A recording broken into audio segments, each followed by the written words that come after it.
Hi friends, ಇದು mastmaga.com international bulletin ಸುತ್ತು ಜಗತ್ತು. ನಾನು ಅಮರ್ ಪ್ರಸಾದ್. ಇರಾನ್ ಇಸ್ರೇಲ್ ಕದನ ವಿರಾಮದ ನಂತರ ಇಸ್ರೇಲ್ ಮತ್ತು ಯೆಮೆನ್ ನಡುವೆ ಸಂಘರ್ಷ ಶುರುವಾಗಿದೆ. ಇಸ್ರೇಲ್ ಮತ್ತು ಯೆಮೆನ್ನ ಹುತಿಗಳು ಪರಸ್ಪರ ದಾಳಿ ಪ್ರತಿದಾಳಿಯನ್ನು ಶುರು ಮಾಡಿದ್ದಾರೆ. ಒಂದು ದಿನದ ಹಿಂದೆ ಇಸ್ರೇಲ್ ಮೇಲೆ ಹುತಿಗಳು ಬ್ಯಾಲಿಸ್ಟಿಕ್ ಮಿಸೈಲ್ ಹಾರಿಸಿದ್ರು. ಇದಕ್ಕೆ ಪ್ರತಿಯಾಗಿ ಇಸ್ರೇಲ್ ಹುತಿ ಕಂಟ್ರೋಲ್ನಲ್ಲಿರೋ ಯೆಮೆನ್ನಾದ್ಯಂತ ಅಟ್ಯಾಕ್ ಮಾಡಿದೆ. ಬಂದರುಗಳು, ಪವರ್ ಸ್ಟೇಷನ್, ಹಡಗುಗಳು ಎಲ್ಲದಕ್ಕೂ ಸ್ಫೋಟಕಗಳನ್ನು ಸುರಿಸಿದ್ದಾರೆ. ಈ ದಾಳಿಯಲ್ಲಿ ಯೆಮೆನ್ನ ಹರೇಡಾ, ಆಮೇಲೆ ರಾಸಿಸಾ, ಸಾಲಿಫ್ ಬಂದರುಗಳಿಗೆ ಡ್ಯಾಮೇಜಸ್ ಆಗಿದೆ. ಹಾಗೆ ರಾಸ್ ಕಾಟಿಬ್ ಪವರ್ ಸ್ಟೇಷನ್ ಕೂಡ ಡ್ಯಾಮೇಜ್ ಆಗಿದೆ. ಗ್ಯಾಲಕ್ಸಿ ಲೀಡರ್ ಅನ್ನೋ ಹುತಿಗಳ ಹಡಗಿನ ಮೇಲೂ ಕೂಡ ಇಸ್ರೇಲ್ ಏರ್ ಸ್ಟ್ರೈಕ್ ಮಾಡಿದೆ. ಬಹಾಮಾಸ್ ಧ್ವಜ ಹೊಂದಿದ್ದ ಈ ಹಡಗನ್ನು ಇಸ್ರೇಲ್ ಮೂಲದ ಶಿಪ್ಪಿಂಗ್ ಕಂಪನಿಯೊಂದು ಆಪರೇಟ್ ಮಾಡ್ತಾ ಇತ್ತು. ಆದರೆ ಕಳೆದ 2023 ನವೆಂಬರ್ನಲ್ಲಿ ಹೂತಿಗಳು ಹಡಗನ್ನು ಹೈಜಾಕ್ ಮಾಡಿದ್ರು. ಅದು ಟರ್ಕಿಯಿಂದ ಭಾರತಕ್ಕೆ ಹೋಗೋ ವೇಳೆ ಹೈಜಾಕ್ ಮಾಡಿ ತಗೊಂಡು ಹೋಗಿದ್ರು. ಅವತ್ತಿನಿಂದ ಈ ಹಡಗನ್ನು ಹೌತಿಗಳು ಯೂಸ್ ಮಾಡ್ತಿದ್ದಾರೆ. ಕಡಲನ್ನು ಮಾನಿಟರ್ ಮಾಡೋಕೆ, ತಮ್ಮ ಸೇನಾ ಕಾರ್ಯಾಚರಣೆ ಕುರಿತು ಪ್ಲಾನಿಂಗ್ ನಡೆಸೋಕೆ ಯೂಸ್ ಮಾಡ್ತಾ ಇದ್ದಾರೆ. ಅದರ ಮೇಲೆ ಇಸ್ರೇಲ್ ಈಗ ದಾಳಿ ಮಾಡಿದೆ.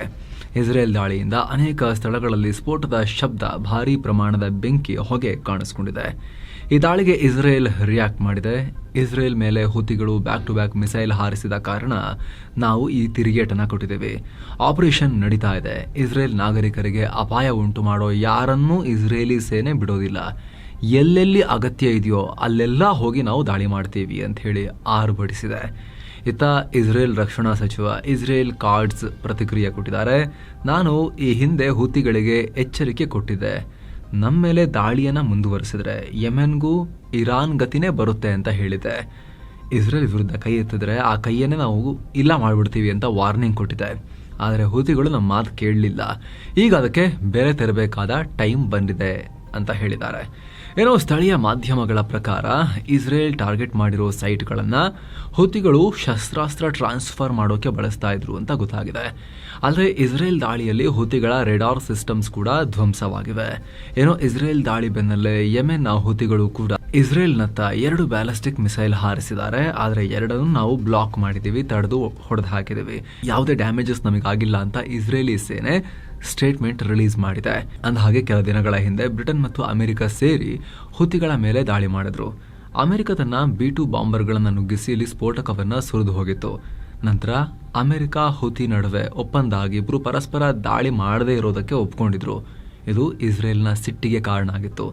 ನಮ್ಮನ್ನು ಕೇಳಿದೆ, ನಮ್ಮನ್ನು ಚರ್ಚೆ ಮಾಡಿದೆ, ನೀವು ನಮ್ಮ ಹತ್ರ ಕನ್ಸಲ್ಟೇ ಮಾಡಿದೆ, ಹುತಿಗಳೊಂದಿಗೆ ಒಪ್ಪಂದ ಮಾಡ್ಕೊಳ್ಳೋದು ನೀವು ಯಾರು ಅನ್ನೋ ರೀತಿಯಲ್ಲಿ ಅಮೆರಿಕಗೂ ನೆತನ್ಯಾಹು ಕ್ಲಾಸ್ ತಗೊಂಡಿದ್ರು.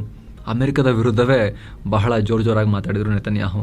ಇದರ ನಂತರ ಇರಾನ್ ಮತ್ತು ಇಸ್ರೇಲ್ ನಡುವೆ ಯುದ್ಧ ಆಗಿ ಅಲ್ಲಿ ಅಮೆರಿಕ ಮತ್ತು ಇಸ್ರೇಲ್ ಮತ್ತೆ ಹತ್ತಿರ ಆಗಿದ್ವು. ಅಲ್ಲಿಂದ ಇಲ್ಲಿ ತನಕ ಹುತಿಗಳು ಅಮೆರಿಕದ ಹಡಗುಗಳನ್ನು ಟಾರ್ಗೆಟ್ ಮಾಡೋದು ಬಿಟ್ಟು ಇಸ್ರೇಲ್ ಮೇಲೆ ದಾಳಿ ಮಾಡ್ತಿದ್ದಾರೆ. ಈಗ ಇಸ್ರೇಲ್ ಅದಕ್ಕೆ ಪ್ರತಿಕ್ರಿಯೆ ಕೊಡೋಕೆ ಶುರು ಮಾಡಿದೆ. ಇಸ್ರೇಲ್ ಈ ಪ್ರತಿದಾಳಿ ಮಾಡೋಕ್ಕೂ ಮುನ್ನ ಟಾರ್ಗೆಟ್ ಮಾಡಲಾಗಿರೋ ಜಾಗದಿಂದ ಕೂಡಲೇ ಸ್ಥಳಾಂತರ ಆಗಿ ಅಂತ ಯೆಮೆನ್ನ ನಾಗರಿಕರಿಗೆ ಒತ್ತಾಯ ಮಾಡಿತ್ತು ಅಂತ ಮಿಡಲ್ ಈಸ್ಟರ್ನ್ ಮಾಧ್ಯಮಗಳು ರಿಪೋರ್ಟ್ ಮಾಡಿವೆ.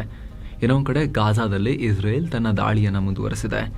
ಇಸ್ರೇಲ್ ಹೊಸ ದಾಳಿ ನಡೆಸಿ ಹಮಸ್ನ top naval commander Ramzi Saleh ಅನ್ನೋನನ್ನ ಹತ್ಯೆ ಮಾಡಿದೆ.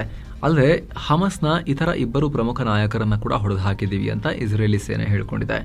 ಇನ್ನು ಇಸ್ರೇಲ್ ದಾಳಿಯಿಂದ ಒಂದೇ ದಿನಕ್ಕೆ ಕನಿಷ್ಠ 82 ಪ್ಯಾಲೆಸ್ತೇನಿಯರು ಪ್ರಾಣ ಕಳ್ಕೊಂಡಿದ್ದಾರೆ ಅಂತ ವರದಿಯಾಗಿದೆ. ಅತ್ತ ಅಮೆರಿಕ ಅಧ್ಯಕ್ಷ ಡೊನಾಲ್ಡ್ ಟ್ರಂಪ್ ಮಾತ್ರ ಈ ವಾರವೇ ಗಾಜಾ ಕದನ ವಿರಾಮ ಆಗಬಹುದು ಅನ್ನೋ ಹೇಳಿಕೆಯನ್ನು ಕೊಟ್ಟಿದ್ದಾರೆ. ಪಾಕ್ ಮಾಜಿ ವಿದೇಶಾಂಗ ಸಚಿವ ಬಿಲವಲ್ ಭುಟ್ಟೋ ಜರ್ದಾರಿ ವಿರುದ್ಧ ಪಾಕ್ ಉಗ್ರರೇ ಸಿಡಿದು ಬಿದ್ದಿದ್ದಾರೆ. ಇತ್ತೀಚೆಗಷ್ಟೇ ಭುಟ್ಟೋ ಇಂಟರ್ವ್ಯೂ ಒಂದರಲ್ಲಿ ಮಾತನಾಡ್ತಾ ಉಗ್ರ ಹಫೀಜ್ ಸಯೀದ್ ಜೈಲಲ್ಲಿದ್ದಾನೆ, ಮಸೂದ್ ಅಜರ್ ಅಫ್ಘಾನಿಸ್ತಾನದಲ್ಲಿ ಇರಬಹುದು, ಹಫೀಜ್ ಸಯೀದ್ನನ್ನ ಭಾರತಕ್ಕೆ ಹಸ್ತಾಂತರಿಸೋಕೆ ನಮ್ದೇನೂ ವಿರೋಧ ಇಲ್ಲ ಅನ್ನೋ ಹೇಳಿಕೆ ಕೊಟ್ಟಿದ್ರು.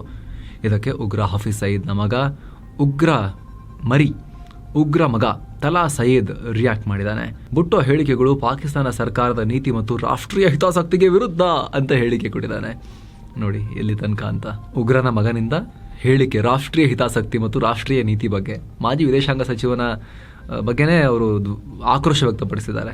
ಮಾಜಿ PM ಹಾಲಿ ಅಧ್ಯಕ್ಷನ ಮಗನ ಬಗ್ಗೆ. ಪಾಕಿಸ್ತಾನಿಗಳ ಹಸ್ತಾಂತರದ ಬಗ್ಗೆ ಭುಟ್ಟೋ ಮಾತನಾಡಬಾರದು. ಈ ಹೇಳಿಕೆಗಳನ್ನು ನಾವು ಖಂಡಿಸ್ತೀವಿ. ಭುಟ್ಟೋ ಅವರು ವಾಸ್ತವತೆ ಬಗ್ಗೆ ತಿಳ್ಕೊಂಡಿಲ್ಲ. ಶತ್ರುಗಳ ದೃಷ್ಟಿಕೋನವನ್ನ ಅವರು ಸಪೋರ್ಟ್ ಮಾಡ್ತಿದ್ದಾರೆ. ಪಾಕಿಸ್ತಾನದ ಪ್ರತಿನಿಧಿಯೊಬ್ಬ ತನ್ನ ದೇಶದ ನಾಗರಿಕರನ್ನ ಶತ್ರುಗಳ ದೇಶಕ್ಕೆ ಹಸ್ತಾಂತರಿಸೋ ಬಗ್ಗೆ ಮಾತನಾಡಬಹುದಾ ಅಂತ ತಲಾ ಸಯೀದ್ ಭುಟ್ಟೋಗೆ ಪ್ರಶ್ನೆ ಮಾಡಿದ್ದಾನೆ. ಅಲ್ಲದೆ ನನ್ನ ತಂದೆಯ ಯಾವುದೇ ಕ್ರಮಗಳು ಪಾಕ್ಗೆ ವಿರುದ್ಧವಾಗಿಲ್ಲ, ಅಂತ ಉಗ್ರ ಕೃತ್ಯವನ್ನ ಸಮರ್ಥನೆ ಮಾಡ್ಕೊಂಡಿದ್ದಾನೆ ಮಗ. ಮತ್ತೊಂದ್ ಕಡೆ ಬುಟ್ಟೋ ಹೇಳಿಕೆಗೆ ಪಾಕ್ ಮಾಜಿ ಪ್ರಧಾನಿ ಇಮ್ರಾನ್ ಖಾನ್ರ ಪಾರ್ಟಿ ಕೂಡ ಕಿಡಿಕಾರಿದೆ. ಪಿಟಿಐ ವಕ್ತಾರ ಶೇಖ್ ವಕಸ್ ಅಕ್ರಮ್ ಮಾತನಾಡಿ ಬುಟ್ಟೋ ಇಮ್ಮೆಚೂರ್ ಪೊಲಿಟಿಕಲ್ ಚೈಲ್ಡ್ ಅಂತ ಹೇಳಿಕೆ ಕೊಟ್ಟಿದ್ದಾರೆ. ರಾಜಕೀಯ ವಿಚಾರಗಳಲ್ಲಿ ಬುಟ್ಟೋ ಅಪ್ರಬುದ್ಧ ಬಾಲಿಶ ಅಂತ ಹೇಳಿದ್ದಾರೆ. ಅವರ ರಾಜಕೀಯ ದೃಷ್ಟಿಕೋನ ಸರಿಯಿಲ್ಲ. ಇಂಥ ಹೇಳಿಕೆಗಳು ಪಾಕಿಸ್ತಾನದ ರಾಷ್ಟ್ರೀಯ ಭದ್ರತೆಯನ್ನು ದುರ್ಬಲಗೊಳಿಸ್ತವೆ. ಅಂದರೆ ಇವರಿಗೆ ಹೆಂಗಂದ್ರೆ ಇಂಥ ದಾರಿದ್ರ್ಯ ಅಂದರೆ ರಾಷ್ಟ್ರೀಯ ಭದ್ರತೆಗೆ ಉಗ್ರರು ತುಂಬ ಇಂಪಾರ್ಟೆಂಟ್ ಇವರಿಗೆ, ಪಾಕಿಸ್ತಾನದವರಿಗೆ. ನಾಚಿಕೆ ಇಲ್ಲ, ಮಾನ ಇಲ್ಲ, ಮರ್ಯಾದೆ ಇಲ್ಲ, ಮತ್ತು ಮಾತಾಡ್ತಾರೆ ಒಂದು ರಾಷ್ಟ್ರ ನಾವು ಅಂತ ಹೇಳಿ. ಇತ್ತೀಚೆಗಷ್ಟೇ ಭಾರತೀಯ ಸೇನೆಯ deputy chief Rahul R Singh operation Sindoor ಟೈಮ್ನಲ್ಲಿ ಪಾಕಿಸ್ತಾನಕ್ಕೆ ಚೀನಾ ಮತ್ತು ಟರ್ಕಿಗಳು ಕೂಡ ಸಪೋರ್ಟ್ ಮಾಡಿದ್ವು ಅನ್ನೋದನ್ನ ಘೋಷಿಸಿದ್ರಲ್ಲ, ಇದಕ್ಕೀಗ ಪಾಕ್ ರಕ್ಷಣಾ ಸಚಿವ ಖ್ವಾಜಾ ಆಸಿಫ್ ರಿಯಾಕ್ಟ್ ಮಾಡಿದ್ದಾರೆ. ಸಂಘರ್ಷದ ವೇಳೆ ನಮ್ಗೆ ಯಾರು ಸಪೋರ್ಟ್ ಮಾಡಿಲ್ಲ, ನಾವು ಏಕಾಂಗಿಯಾಗಿ ಹೋರಾಡಿದೀವಿ ಅಂತ ಹೇಳಿದ್ದಾರೆ. ಬರೀ ಹೋರಾಡಿದೀವಿ ಅಂತ ಹೇಳಿಲ್ಲ, ಹೋರಾಡಿ ಗೆದ್ದಿದ್ದೀವಿ ಅಂತ ಹೇಳಿದ್ದಾರೆ. ಏಕಾಂಗಿಯಾಗಿ ಹೋರಾಡಿ ಗೆದ್ದಿರೋದೆಲ್ಲಿ ನೀವು? ಎಲ್ಲಿ? ನಿಮ್ಮ ಮನೆಯಲ್ಲ, ಬೆಡ್ರೂಮ್ನಲ್ಲ, ಬಚ್ಚಲ ಮನೆಯಲ್ಲ? ಏನು ಮಾತಾಡ್ತಾರೆ ಅಂತ ಗೊತ್ತಿಲ್ಲ. ಯುದ್ಧ ಭೂಮಿಲಿ ಏನಾಗಿದೆ ಅಂತ ಗೊತ್ತು, ಆದರೂ ಯಾಕೆ ರೀತಿ ಮಾತಾಡ್ತಾರೆ ಅಂತ ಗೊತ್ತಿಲ್ಲ. ಸೋಲಿನ ನಂತರ ತನ್ನ ಜನರನ್ನ ಸಮಾಧಾನ ಪಡಿಸೋಕೆ ಭಾರತ ಈ ಪ್ರಯತ್ನ ಮಾಡ್ತಾ ಇದೆ. ಭಾರತದ ಆರೋಪಗಳೆಲ್ಲ ಆಧಾರ ರಹಿತ. ಸಂಘರ್ಷದ ಟೈಮ್ನಲ್ಲಿ ರಾಜತಾಂತ್ರಿಕವಾಗಿ ಇಡೀ ವಿಶ್ವವೇ ಪಾಕಿಸ್ತಾನದೊಂದಿಗೆ ನಿಂತಿತ್ತು. ಬರೀ ಇಸ್ರೇಲ್ ಮಾತ್ರ ಭಾರತದೊಂದಿಗೆ ನಿಂತಿತ್ತು. ನಾವು ಅಮೆರಿಕನ್ ಶಸ್ತ್ರಾಸ್ತ್ರಗಳನ್ನು ಖರೀದಿ ಮಾಡ್ತೀವಿ ಅಂದರೆ ಅಮೆರಿಕ ಯುದ್ಧದಲ್ಲಿ ಭಾಗಿಯಾಗಿದೆ ಅಂತ ಅಲ್ಲ. ಭಾರತ ಕೂಡ ಫ್ರಾನ್ಸ್ನ ರಫೈಲ್ಗಳನ್ನು ಬಳಸುತ್ತೆ. ನಾವು ಫ್ರಾನ್ಸ್ ಸಬ್ಮರೀನ್ಗಳನ್ನು ಆಪರೇಟ್ ಮಾಡ್ತೀವಿ. ಹಾಗಂತ ಫ್ರಾನ್ಸ್ ನಮ್ಮಿಬ್ಬರ ಪರವಾಗಿ ಯುದ್ಧಕ್ಕೆ ಬಂದಿತ್ತು ಅಂತ ಅರ್ಥ ಅಲ್ಲ ಅಂತ ಖ್ವಾಜಾ ಆಸಿಫ್ ಮತ್ತೆ ಸೋಷಿಯಲ್ ಮೀಡಿಯಾದಲ್ಲಿ ಈಗ ಅಗೇನ್ ಬಹಳ ಹೇಳಿಕೆ ಕೊಟ್ಟು ವೈರಲ್ ಆಗಿದ್ದಾರೆ. ಆದರೆ ಇಲ್ಲಿ ಗಮನಿಸಬೇಕಾಗಿರೋದು ಅಂದರೆ ನಿಜ, ಎಲ್ಲ ರಾಷ್ಟ್ರಗಳ ಶಸ್ತ್ರಾಸ್ತ್ರಗಳನ್ನು ಖರೀದಿ ಮಾಡಿ ಯೂಸ್ ಮಾಡ್ತಾರೆ, ಅದಲ್ಲ ಇಲ್ಲಿ. ರಿಯಲ್ ಟೈಮ್ ಇಂಟೆಲಿಜೆನ್ಸ್ ಅನ್ನ ಶೇರ್ ಮಾಡಿತ್ತು ಅನ್ನೋದು. ಯುದ್ಧ ನಡೀತಿರೋ ಟೈಮ್ನಲ್ಲಿ ಭಾರತದಿಂದ ಹಾರಿದ ಪ್ರತಿಯೊಂದು ಆಕಾಶ ಮಾರ್ಗದ ಆಬ್ಜೆಕ್ಟ್, ಕ್ಷಿಪಣಿ ಆಗಿರ್ಬೋದು, ಡ್ರೋನ್ ಆಗಿರ್ಬೋದು, ಅಥವಾ ಯುದ್ಧ ವಿಮಾನ ಆಗಿರ್ಬೋದು, ಅವುಗಳ ಬಗ್ಗೆ ನಿಖರ ಮಾಹಿತಿಯನ್ನು, ಪಾಕಿಸ್ತಾನದ ರೆಡಾರ್ಗಳ ವ್ಯಾಪ್ತಿಯಿಂದ ಹೊರಗಿದ್ದಂತಹ ನಮ್ಮ ವೆಕ್ಟರ್ಗಳ ಬಗ್ಗೆ ಕೂಡ ನಿಖರವಾದ ಮಾಹಿತಿಯನ್ನು ಚೈನಾ ರಿಯಲ್ ಟೈಮ್ನಲ್ಲಿ ಲೈವ್ ಆಗಿ ಆನ್ಲೈನ್ನಲ್ಲಿ ಪಾಕ್ಗೆ ನೀಡ್ತಾ ಇತ್ತು ಅನ್ನೋದು. ಅದು ಕದನ ಕಣಕ್ಕೆ ಚೀನಾ ಇಳಿದೇ ಹೋದರೂ ಕೂಡ ಯುದ್ಧದಲ್ಲಿ ಎಲೆಕ್ಟ್ರಾನಿಕ್ ವಾರ್ಫೇರ್ನಲ್ಲಿ ನೇರವಾಗಿ ಯುದ್ಧಕ್ಕೆ ಇಳಿದ ಹಾಗೇನೆ ಅದನ್ನು ಭಾರತ ಹೈಲೈಟ್ ಮಾಡಿ ಹೇಳಿತ್ತು ಇದರಲ್ಲಿ. ಅದು ಅರ್ಥ ಮಾಡ್ಕೊಳ್ಳದೆ ಈ ಖ್ವಾಜಾ ಆಸಿಫ್ ಮೂರ್ಖರಂತೆ ಹೇಳಿಕೆಯನ್ನು ಕೊಟ್ಟಿದ್ದಾರೆ. ಏಕಾಂಗಿಯಾಗಿ ಯುದ್ಧ ಮಾಡಿಬಿಟ್ಟು ಗೆದ್ದು ಬಿಟ್ಟಿದ್ದಾರಂತೆ ಇವರು. ಎಲ್ಲಿ ಗೆದ್ದಿರೋದು? ಅಲ್ಲಿ ಹೋಗಿ ಗುಂಡಿ ನೋಡ್ಕೊಂಬರಲಿ ರನ್ವೇನಲ್ಲಿ. ನೂರ್ ಖಾನ್ ಏರ್ಬೇಸ್ ಮತ್ತು ಅವರ ನಾರ್ತಿಂದ ಇಡೀ ವೆಸ್ಟರ್ನ್ ಫ್ರಂಟ್ನಲ್ಲಿ ಡೌನ್ ಕರಾಚಿ ತನಕ ಎಲ್ಲ ಕಡೆ ವೆಸ್ಟರ್ನ್ ಫ್ರಂಟ್ನ ಎಲ್ಲ ಏರ್ಬೇಸ್ಗಳಲ್ಲಿ ಗುಂಡಿ ಬಿದ್ದಿದೆಯಲ್ಲ, ಗೋಡೆಯಲ್ಲಿ, ರನ್ವೇನಲ್ಲಿ ಎಲ್ಲ, ಅದನ್ನು ಹೋಗಿ ನೋಡ್ಕೊಂಬರಲಿ ಫಸ್ಟು.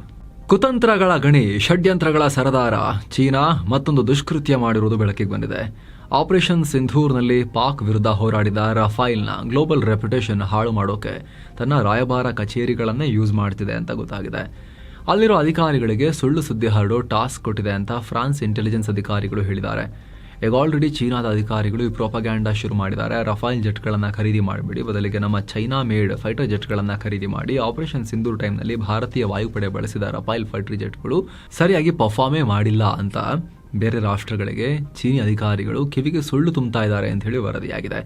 ಅಲ್ಲದೆ ಇತರ ದೇಶಗಳ ಭದ್ರತಾ ಮತ್ತು ರಕ್ಷಣಾ ಅಧಿಕಾರಿಗಳ ಸಭೆಯಲ್ಲಿ ಚೀನಾ ಎಂಬೆಸಿಯ ರಕ್ಷಣಾ ಅಟ್ಯಾಷೆಗಳು ಈ ರೀತಿ ಕತೆ ಹೆಣಿತಾ ಇದ್ದು ತಮ್ಮ ಶಸ್ತ್ರಾಸ್ತ್ರಗಳನ್ನು ಪ್ರಮೋಟ್ ಮಾಡ್ಕೊಂಡಿದ್ದಾರೆ. ಅಲ್ಲದೆ ಫ್ರಾನ್ಸ್ನ ರಫೈಲ್ ಫೈಟರ್ ಜೆಟ್ಗಳು ಖರೀದಿ ಮಾಡಿರೋ ಮತ್ತು ಖರೀದಿ ಮಾಡೋಕೆ ನಿರ್ಧಾರ ಮಾಡಿರೋ ರಾಷ್ಟ್ರಗಳನ್ನೇ ಇವರು ಟಾರ್ಗೆಟ್ ಮಾಡ್ತಿರೋದು ಕೂಡ ಗೊತ್ತಾಗಿದೆ. AI ಬಳಸಿ ಜನರೇಟ್ ಮಾಡಲಾದ ಫೇಕ್ ವಿಡಿಯೋ, ಫೇಕ್ ಫೋಟೋಗಳನ್ನೆಲ್ಲ ಶೇರ್ ಮಾಡಿ ಚೀನಾ ಸಾಮಾನಿಗೆ ಡಿಮಾಂಡ್ ಬರೋ ರೀತಿಯಲ್ಲಿ ಪ್ರಯತ್ನ ಪಡ್ತಿದ್ದಾರೆ. ನೋಡಿ ತಗೊಳ್ಳಿ ನಮ್ಮದು ಅಂತ. ಯುದ್ಧದಲ್ಲಿ ರಫೈಲ್ ಜೆಟ್ ದಾಳಿಗೊಳಗಾಗಿ ಬಿದ್ದಿರೋ ಹಾಗೆ, ಜೆಟ್ ಅವಶೇಷಗಳು ಎಲ್ಲ ಕಡೆ ಹರಡಿರೋ ಹಾಗೆ ಕ್ರಿಯೇಟ್ ಮಾಡಿ ಡಿಸ್ಇನ್ಫಾರ್ಮೇಷನ್ ಕ್ಯಾಂಪೇನ್ ನಡೆಸ್ತಾ ಇದ್ದಾರೆ. ಸ್ನೇಹಿತರೆ, ಸದ್ಯ ಇಂಡೋನೇಷ್ಯಾ 44 ರಫೈಲ್ಗಳಿಗೆ ಆರ್ಡರ್ ಕೊಟ್ಟಿದೆ. ಭಾರತ ಮಾತ್ರ ಅಲ್ಲ, ಜಗತ್ತಿನ ಹಲವು ರಾಷ್ಟ್ರಗಳು ತಗೊಳ್ತಿದ್ದಾರೆ. ಏನೋ ಹೆಚ್ಚು ಖರೀದಿ ಮಾಡೋಕೆ ಚಿಂತನೆ ಕೂಡ ನಡೆಸ್ತಾ ಇದ್ದಾರೆ. ಈ ಹೊತ್ತಲ್ಲಿ ಏಷ್ಯಾ ಮತ್ತು ಆಫ್ರಿಕಾದ ಮಾರ್ಕೆಟ್ಗಳ ಮೇಲೆ ಕಣ್ಣು ಹಾಕಿರೋ ಚೈನಾ ಫ್ರಾನ್ಸ್ ಜೆಟ್ಗಳ ವಿರುದ್ಧ ಈಗ ಷಡ್ಯಂತ್ರ ಮಾಡ್ತಾ ಇದೆ ಅಂತ ಫ್ರಾನ್ಸ್ ಆರೋಪ ಮಾಡಿದೆ. PM ನರೇಂದ್ರ ಮೋದಿ ಬ್ರೆಜಿಲ್ನಲ್ಲಿ ನಡೆದ ಬ್ರಿಕ್ಸ್ ಸಮಿಟ್ ಉದ್ದೇಶಿಸಿ ಮಾತನಾಡಿದ್ದಾರೆ.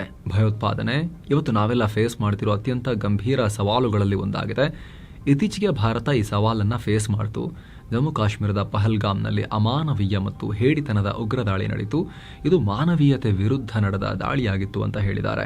ಅಲ್ಲದೆ ಭಯೋತ್ಪಾದನೆ ವಿರುದ್ಧ ಎಲ್ಲರೂ ಒಟ್ಟಾಗಿ ಹೋರಾಡಬೇಕು ಅಂತ ಬ್ರಿಕ್ಸ್ ನಾಯಕರಿಗೆ ಕರೆ ಕೊಟ್ಟಿದ್ದಾರೆ. ಇತ್ತ ಗಾಜಾದಲ್ಲಿನ ಮಾನವೀಯ ಬಿಕ್ಕಟ್ಟಿಗೂ ಮೋದಿ ಕಳವಳ ವ್ಯಕ್ತಪಡಿಸಿದ್ದಾರೆ. ಇದನ್ನು ಬಗೆಹರಿಸೋಕೆ ಶಾಂತಿ ಒಂದೇ ಪರಿಹಾರ ಅಂತ ಹೇಳಿದ್ದಾರೆ. ಆ ಶಾಂತಿ ಹೇಗೆ, ಶಾಂತಿ ಒಂದು ಪರಿಹಾರ ಅಂತ ಗೊತ್ತು, ಹೆಂಗೆ ಅಂತ ಹೇಳಲಿಲ್ಲ ಇನ್ನೂ. ಮಾತುಕತೆ ಅನ್ನೋದು ಭಾರತದ ರೆಗ್ಯುಲರ್ ನಿಲುವು. ಹೆಚ್ಚು ಕಮ್ಮಿ ಅದೇ ರೀತಿಯ ಡಿಪ್ಲೊಮ್ಯಾಟಿಕ್ ಸ್ಟೇಟ್ಮೆಂಟ್ ಅನ್ನು PM ಕೊಟ್ಟಿದ್ದಾರೆ. ಇನ್ನು ಪಹಲ್ಗಾಮ್ನಲ್ಲಿ ನಡೆದ ಉಗ್ರ ದಾಳಿಯನ್ನ ಬ್ರಿಕ್ಸ್ ನಾಯಕರು ಜಂಟಿಯಾಗಿ ಖಂಡಿಸಿದ್ದಾರೆ. ಇದೊಂದು ಅಪರಾಧ ಕೃತ್ಯ, ಇದನ್ನು ಸಮರ್ಥನೆ ಮಾಡಿಕೊಳ್ಳೋಕೆ ಸಾಧ್ಯ ಇಲ್ಲ ಅಂತ ಹೇಳಿದ್ದಾರೆ. ಇನ್ನು ಇತ್ತೀಚೆಗಿನ ಇರಾನ್ ಮೇಲಿನ ಇಸ್ರೇಲ್ ಮತ್ತು ಅಮೆರಿಕ ದಾಳಿಯನ್ನ ಕೂಡ ಬ್ರಿಕ್ಸ್ ನಾಯಕರು ಖಂಡಿಸಿದ್ದಾರೆ. ಇದರೊಂದಿಗೆ ಟ್ರಂಪ್ರ ಟ್ಯಾರಿಫ್ ಕ್ರಮಗಳಿಗೂ ಬ್ರಿಕ್ಸ್ ನಾಯಕರು ವಿರೋಧ ವ್ಯಕ್ತಪಡಿಸಿದ್ದಾರೆ. ಇದು ಜಾಗತಿಕ ವ್ಯಾಪಾರಕ್ಕೆ ಮತ್ತು ಅಂತಾರಾಷ್ಟ್ರೀಯ ಕಾನೂನಿಗೆ ಅಪಾಯ, ಆರ್ಥಿಕ ಸಹಕಾರವನ್ನು ಹಾಳು ಮಾಡುತ್ತೆ ಅಂತ ಹೇಳಿದ್ದಾರೆ. ಇನ್ನು ಈ ಬೆಳವಣಿಗೆಗಳ ನಂತರ ಅಮೆರಿಕ ಅಧ್ಯಕ್ಷ ಟ್ರಂಪ್ ಬ್ರಿಕ್ಸ್ ನಾಯಕರಿಗೆ ಹೊಸ ಬೆದರಿಕೆ ಹಾಕಿದ್ದಾರೆ. ಬ್ರಿಕ್ಸ್ ಕೂಟದ ಅಮೆರಿಕ ವಿರೋಧಿ ನೀತಿಗಳಿಗೆ ಯಾವುದೇ ದೇಶ ಬೆಂಬಲ ಕೊಟ್ಟರೆ ಅಂತಾರಾಷ್ಟ್ರಗಳಿಗೆ ಹೆಚ್ಚುವರಿಯಾಗಿ 10% ಎಕ್ಸ್ಟ್ರಾ ಟ್ಯಾರಿಫ್ ಅಂತ ಹೇಳಿದ್ದಾರೆ. ಈ ನೀತಿಯನ್ನು ಅಳವಡಿಸಿಕೊಂಡವರಿಗೆ ಯಾವುದೇ ವಿನಾಯಿತಿನೇ ಇರೋದಿಲ್ಲ ಅನ್ನೋ ಎಚ್ಚರಿಕೆ ಕೊಡ್ತಾ ಇದ್ದೀನಿ ಅಂತ ಹೇಳಿದ್ದಾರೆ. ಇನ್ನು ಈ ಬ್ರಿಕ್ಸ್ ಶೃಂಗಸಭೆಯ ಸೈಡ್ಲೈನ್ಸ್ನಲ್ಲಿ ಮೋದಿ ಬ್ರೆಜಿಲ್ ಅಧ್ಯಕ್ಷ ಲುಲಾ ಡಾ ಸಿಲ್ವಾ ಅವರೊಂದಿಗೆ ದ್ವಿಪಕ್ಷೀಯ ಮಾತುಕತೆ ನಡೆಸಿದ್ದಾರೆ. ಹಾಗೆ Malaysia PM Anwar bin Ibrahim, Cuba ಅಧ್ಯಕ್ಷ ಮಿಗೆಲ್ ಡಿಯಾಜ್ ಕೆನೆಲ್ ಬರ್ಮುಡಾಸ್, ದಕ್ಷಿಣ ಆಫ್ರಿಕಾ ಅಧ್ಯಕ್ಷ ಸಿರಿಲ್ ರಾಮಫೋಸಾ ಹಾಗೆ ವಿಯೆಟ್ನಾಂ PM ಪಾಮ್ ಮಿನ್ ಚೆನ್ರನ್ನ ಭೇಟಿಯಾಗಿ ದ್ವಿಪಕ್ಷೀಯ ಮಾತುಕತೆ ನಡೆಸಿದ್ದಾರೆ. ಈ ಸಮಿಟ್ನ ಸೈಡ್ಲೈನ್ಸ್ನಲ್ಲಿ ವಿದೇಶಾಂಗ ಸಚಿವ S ಜೈಶಂಕರ್, ಇರಾನ್ ವಿದೇಶಾಂಗ ಮಂತ್ರಿ ಅಬ್ಬಾಸ್ ಅರಾಕ್ಚಿ, ರಷ್ಯಾ ವಿದೇಶಾಂಗ ಮಂತ್ರಿ ಸರ್ಗೆ ಲವ್ರೋವ್, ಮೆಕ್ಸಿಕೋ ವಿದೇಶಾಂಗ ಕಾರ್ಯದರ್ಶಿ ಜುವಾನ್ ರೊಮನ್ ಡೆ ಲಾ ಪೊಯೆಂಟ್ರನ್ನ ಮೀಟಾಗಿ ಮಾತುಕತೆ ನಡೆಸಿದ್ದಾರೆ. ಇನ್ನು ಅಮೆರಿಕ ಅಧ್ಯಕ್ಷ ಟ್ರಂಪ್ ಟ್ಯಾರಿಫ್ ಡೆಡ್ಲೈನ್ ಸಮೀಪಿಸುತ್ತಿದ್ದ ಹಾಗೆ ಹೊಸ ಘೋಷಣೆ ಮಾಡಿದ್ದಾರೆ. ಶೀಘ್ರದಲ್ಲಿ ಅಮೆರಿಕ ಎಲ್ಲ ರಾಷ್ಟ್ರಗಳೊಂದಿಗೆ ವ್ಯಾಪಾರ ಒಪ್ಪಂದವನ್ನು ಫೈನಲ್ ಮಾಡುತ್ತೆ. ಜುಲೈ 9ರ ಒಳಗೆ ಎಷ್ಟು ಟ್ಯಾರಿಫ್ ಹಾಕಬೇಕು ಅಂತ ಆ ಎಲ್ಲ ದೇಶಗಳಿಗೆ ತಿಳಿಸಲಾಗುತ್ತೆ. ಜೊತೆಗೆ ಆಗಸ್ಟ್ 1ರಿಂದ ಹೊಸ ಟ್ಯಾರಿಫ್ಗಳು ಜಾರಿನೇ ಆಗ್ತವೆ ಅಂತ ಹೇಳಿದ್ದಾರೆ. ಆದರೆ ಯಾವ ದೇಶ ಎಷ್ಟು ಟ್ಯಾರಿಫ್ ಇದ್ರ ಬಗ್ಗೆ ಇನ್ನೂ ಕ್ಲಾರಿಟಿ ಕೊಟ್ಟಿಲ್ಲ. ಇನ್ನೊಂದು ಮಹತ್ವದ ಬೆಳವಣಿಗೆಯಲ್ಲಿ ಭಾರತಕ್ಕೆ ಬೇಕಾಗಿರೋ ಮೋಸ್ಟ್ ವಾಂಟೆಡ್ ಖಾಲಿಸ್ತಾನಿ ಉಗ್ರ ಹ್ಯಾಪಿ ಪಸಿಯಾನನ್ನ ಭಾರತಕ್ಕೆ ಹಸ್ತಾಂತರಿಸೋಕೆ ಅಮೆರಿಕ ಮುಂದಾಗಿದೆ. ಸದ್ಯ ಆತ ಅಮೆರಿಕ ಪೊಲೀಸರ ಕಸ್ಟಡಿಯಲ್ಲಿದ್ದು ಮುಂದಿನ ಕೆಲ ದಿನಗಳಲ್ಲಿ ಹಸ್ತಾಂತರ ಆಗಬಹುದು. ಬಿಗಿ ಭದ್ರತೆಯೊಂದಿಗೆ ಈತನನ್ನ ದಿಲ್ಲಿ ಏರ್ಪೋರ್ಟ್ಗೆ ಕರೆತರಲಾಗುತ್ತೆ ಅಂತ ವರದಿಯಾಗಿದೆ. ಪಂಜಾಬ್ನಾದ್ಯಂತ ನಡೆದ ಹಲವು ಉಗ್ರ ದಾಳಿಗಳಲ್ಲಿ ಈ ಪಸ್ಯ ಇನ್ವಾಲ್ವ್ ಆಗಿದ್ದ. ಪೊಲೀಸ್ ಸ್ಟೇಷನ್ ಮತ್ತು ಕೆಲ ಸಾರ್ವಜನಿಕ ಸಂಸ್ಥೆಗಳನ್ನ ಟಾರ್ಗೆಟ್ ಮಾಡಿ ದಾಳಿ ಮಾಡಿದ್ದ. ಈತನಿಗೆ ಪಾಕಿಸ್ತಾನದ ISI ಅಧಿಕಾರಿಗಳೊಂದಿಗೂ ನೇರ ಸಂಪರ್ಕ ಇತ್ತು. ಖಲಿಸ್ತಾನಿ ಉಗ್ರ ಸಂಘಟನೆಗೆ ಸಪೋರ್ಟ್ ಮಾಡ್ತಾ ಇದ್ದ. ಹೀಗಾಗಿ NIA ಈತನನ್ನ ವಾಂಟೆಡ್ ಲಿಸ್ಟ್ಗೆ ಸೇರಿಸಿತ್ತು. ಈತನ ಬಗ್ಗೆ ಮಾಹಿತಿ ಕೊಟ್ಟವರಿಗೆ 5 ಲಕ್ಷ ರೂಪಾಯಿ ನಗದು ಕೊಡೋದಾಗಿನೂ ಹೇಳಿತ್ತು. ಸಾಕಷ್ಟು ಹುಡುಕಾಡಿದ ಮೇಲೆ ಈತ ಏಪ್ರಿಲ್ 17ನೇ ತಾರೀಕು ಭಾರತದ ಏಜೆನ್ಸಿಗಳ ಸಹಕಾರದೊಂದಿಗೆ ಅಮೆರಿಕದ ಇಮಿಗ್ರೇಷನ್ ಅಂಡ್ ಕಸ್ಟಮ್ಸ್ ಎನ್ಫೋರ್ಸ್ಮೆಂಟ್ ಕೈಗೆ ಸಿಗಾಕೊಂಡಿದ್ದ. ಅಲ್ಲಿ ಅರೆಸ್ಟ್ ಮಾಡಲಾಗಿತ್ತು. ಇದೀಗ ಇದನ್ನ ಹಸ್ತಾಂತರಕ್ಕೆ ತಯಾರಿ ನಡೀತಾ ಇದೆ. ಅಮೆರಿಕ ಅಧ್ಯಕ್ಷ ಡೊನಾಲ್ಡ್ ಟ್ರಂಪ್ ಮತ್ತು ಟೆಕ್ ದಿಗ್ಗಜ ಇಲಾನ್ ಮಸ್ಕ್ ಜಗಳ ದಿನೇ ದಿನೇ ಹೆಚ್ಚಾಗ್ತಾ ಇದೆ. ಅಮೆರಿಕ ಪಾರ್ಟಿ ಹೊಸ ಒಂದು ಪಕ್ಷ ಅನ್ನೋ ರಾಜಕೀಯ ಪಕ್ಷದ ಬಗ್ಗೆ ಈಗ ಮಸ್ಕ್ ಘೋಷಣೆ ಮಾಡಿದಾರಲ್ಲ, ಇದಕ್ಕೀಗ ಟ್ರಂಪ್ ಕಿಡಿಕಾರಿದ್ದಾರೆ. ಅಮೆರಿಕದಲ್ಲಿ 3ನೇ ರಾಜಕೀಯ ಪಕ್ಷವನ್ನ ಆರಂಭಿಸುವುದು ಬಹಳ ಕೆಟ್ಟ ಐಡಿಯಾ ಅಂತ ಹೇಳಿದ್ದಾರೆ. ರಿಪಬ್ಲಿಕನ್ ಪಾರ್ಟಿ ಈಗ ಆಲ್ರೆಡಿ ಯಶಸ್ಸನ್ನ ಕಂಡಿದೆ. ಡೆಮೊಕ್ರೆಟಿಕ್ ಪಾರ್ಟಿ ಸೋಲ್ತಾ ಇದೆ. ಇನ್ನು ಅಮೆರಿಕದಲ್ಲಿ ಯಾವಾಗಲೂ ಕೇವಲ 2 ಪ್ರಮುಖ ರಾಜಕೀಯ ಪಕ್ಷಗಳು ಮಾತ್ರ ಇದ್ವು. 3ನೇ ಪಾರ್ಟಿ ಅಮೆರಿಕದಲ್ಲಿ ಯಾವತ್ತೂ ಸಕ್ಸಸ್ ಕಾಣಲೇ ಇಲ್ಲ. ಮಸ್ಕ್ ಬೇಕಾಗಿದ್ರೆ ಟ್ರೈ ಮಾಡಿ ನೋಡ್ಬೋದು, ಆದರೆ ಈ ರೀತಿ ಮಾಡೋದು ಮೂರ್ಖತನ ಅಂತ ಹೇಳಿದ್ದಾರೆ. ಆ ಮೂಲಕ ಮಸ್ಕ್ರನ್ನ ಒಬ್ಬ ಮೂರ್ಖ ಅಂತ ಕರೆದಿದ್ದಾರೆ. ತೈವಾನ್ ರಾಜಧಾನಿ ತೈಪೇನಲ್ಲಿ ಡನಾಸ್ ಚಂಡಮಾರುತ ಅಪ್ಪಳಿಸಿದೆ. ಪರಿಣಾಮ ಧಾರಾಕಾರ ಮಳೆ ಸುರಿತಾ ಇದೆ, ಪ್ರವಾಹ ಪರಿಸ್ಥಿತಿ ಉಂಟಾಗಿದೆ, ಭೂಕುಸಿತ ಉಂಟಾಗಿದೆ. ಗಂಟೆಗೆ ಸುಮಾರು 137 ಕಿಲೋಮೀಟರ್ ವೇಗದಲ್ಲಿ ಗಾಳಿ ಬೀಸ್ತಾ ಇದೆ. ಹತ್ತತ್ರ 3,000 ಜನರನ್ನ ಸೇಫ್ ಜಾಗಗಳಿಗೆ ಸ್ಥಳಾಂತರಿಸಲಾಗಿದೆ. ಕನಿಷ್ಠ 28 ಮಂದಿಗೆ ಸಣ್ಣ ಪುಟ್ಟ ಗಾಯಗಳಾಗಿವೆ ಅಂತ ರಿಪೋರ್ಟ್ ಆಗಿದೆ. ಸೊ ಫ್ರೆಂಡ್ಸ್, ಇದಾಗಿತ್ತು ಇವತ್ತಿನ ಜಗತ್ತಿನ ಸುತ್ತಾಟ. ಮತ್ತೆ ಭೇಟಿಯಾಗ್ತಿರೋಣ. ನಮಸ್ತೆ.